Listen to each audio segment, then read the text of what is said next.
Voyez, c'est-à-dire je vais utiliser des termes tels que fétiche, je vais dire que la religion africaine c'est de l'animisme. Pourquoi? Parce que on s'intéresse aux arbres, on s'intéresse à l'énergie des pierres et compagnie. Moi je trouve tout ça quand même assez surprenant parce que les gens ont du mal en fait parce que chaque terme a développé son environnement clos. Les gens ont du mal véritablement à se rendre compte que les pratiques sont les mêmes partout en fait dans le fond. C'est la terminologie qu'on met sur un certain nombre de pratiques qui crée la problématique. Vous voyez, prenons le cas par exemple des gens qui sont de croyances musulmanes et qui vont à la Mecque. Vous demandez c'est quoi? C'est une pierre noire. Bon, et qu'est-ce qu'on fait avec cette pierre noire? On tourne autour de cette pierre noire. Vous savez, c'est de l'animisme.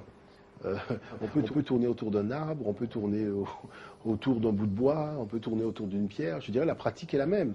Bon, vous me demandez le terme de fétiche. Bon, vous sortez un objet qui a été fait en fer et qui représente une divinité africaine. Mais la croix de Jésus-Christ est un fétiche. Je dirais, il faut quand même être honnête. C'est-à-dire que les pratiques sont les mêmes partout. C'est toujours les mêmes choses. C'est-à-dire que le colonialisme joue sur les mots pour définir deux concepts identiques avec deux mots différents. Donc c'est pour ça que nous disons aux gens quand même, il faut être...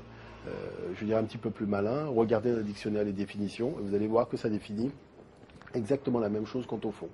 Maintenant, cette démarche de l'afrocentricité consiste à dire aux gens qu'on ne peut pas se développer, on ne peut pas devenir fort à l'extérieur de son patrimoine culturel, spirituel.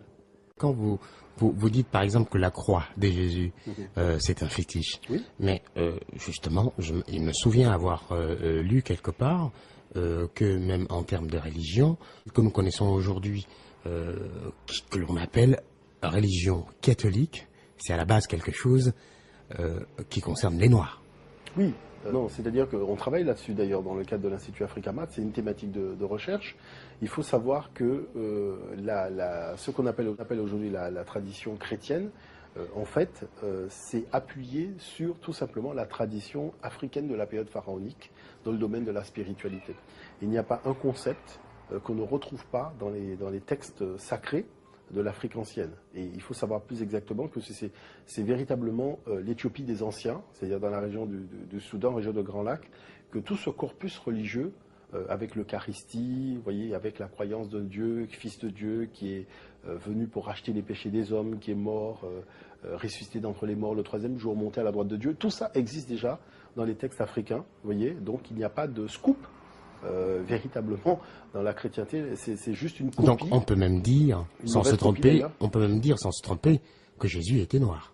Non, la problématique, moi je ne rentre pas dans ce débat pour la simple et bonne raison que je pense intimement que Jésus n'a jamais existé. Vous voyez, c'est-à-dire qu'au regard de la documentation historiographique, elle est tellement inexistante dans le cas de ce personnage-là, parce qu'il faut savoir qu'il y avait des historiens à l'époque qui quand même ont raconté ce qui se passait dans leur pays, et ces gens ne citent pas ce monsieur.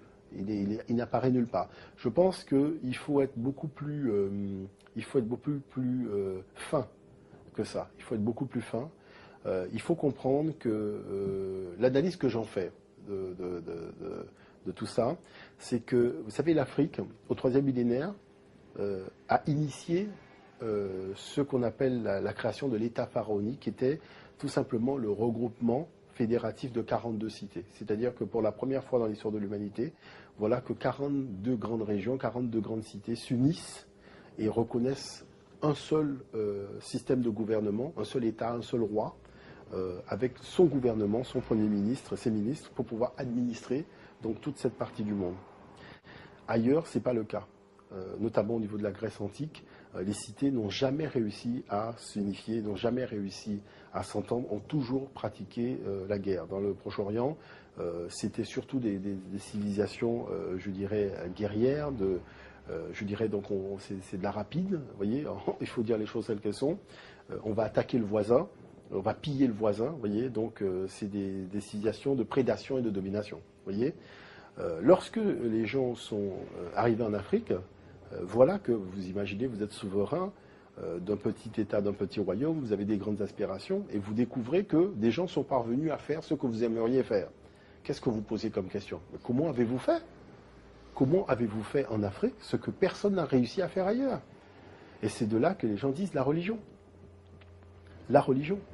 Parce que tout simplement, nous avons une croyance particulière en un Dieu qui a été envoyé pour nous guider vers le bien, pour racheter nos péchés, nous mener vers la vie éternelle, qui nous a initiés dans des savoirs.